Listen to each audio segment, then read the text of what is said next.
demandeurs d'emploi, nous avons 2 millions de demandeurs d'emploi qui ont un niveau inférieur ou égal au baccalauréat et qui malheureusement ce sont ces personnes-là qui vont subir des périodes de précarité, des périodes de chômage et des contrats extrêmement courts.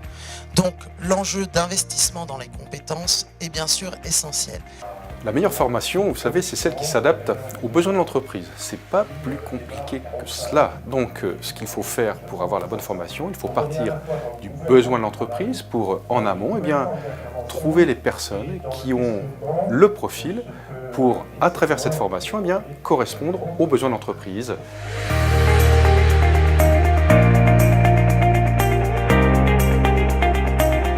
On entend beaucoup dire que la question du sens et l'engagement des entreprises est un critère fondamental dans le choix des candidats pour rejoindre une entreprise. Mais clairement, les choses fondamentales comme le salaire, on voit aussi la question de la reconnaissance qui apparaît clairement sur les critères pour lesquels on quitte une entreprise, c'est le manque de reconnaissance. Donc des choses finalement assez simples, de bon sens, que parfois l'entreprise a un petit peu perdu au fil du temps.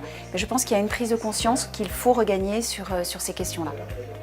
Je pense qu'il y a une foule de talents énormes chez les seniors et chez les cadres dirigeants expérimentés que les entreprises ont laissés sur le bord de la route.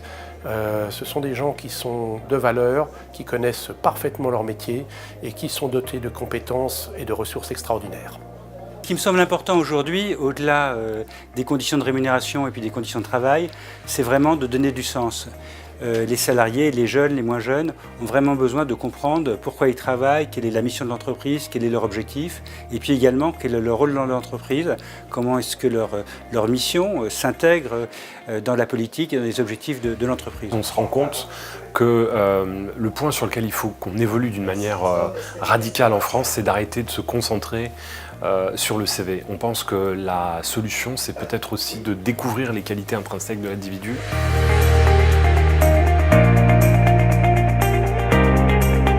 Dans le marketing RH, il y a 3 enjeux essentiels. Le premier, c'est un enjeu stratégique. C'est effectivement comment on va se différencier de nos concurrents, de l'écosystème dans lequel on évolue. Le deuxième gros enjeu, il est plutôt interne, il est social et il est managérial. Comment je contribue au travers d'opérations, de com interne également, à l'épanouissement, au bien-être de nos collaborateurs. Et enfin, il y a un enjeu financier et opérationnel essentiel. Comment, au travers du marketing RH, je contribue à limiter le coût d'acquisition d'un candidat et à limiter le turnover qui est extrêmement préjudiciable en matière d'organisation dans l'entreprise. Pour relever les défis du marketing RH, chez OnePoint, individualisation, organisation, respecter la promesse employeur. Le candidat n'est pas un candidat, c'est déjà un futur collaborateur.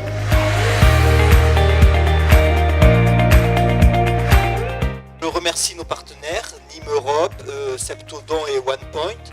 Et puis, vous avez l'opinion, regardez-le, abonnez-vous. C'est aussi intelligent que tout ce qu'on a entendu ce matin. Et puis j'espère qu'on se retrouvera pour d'autres conférences, d'autres réunions l'année prochaine. Merci beaucoup.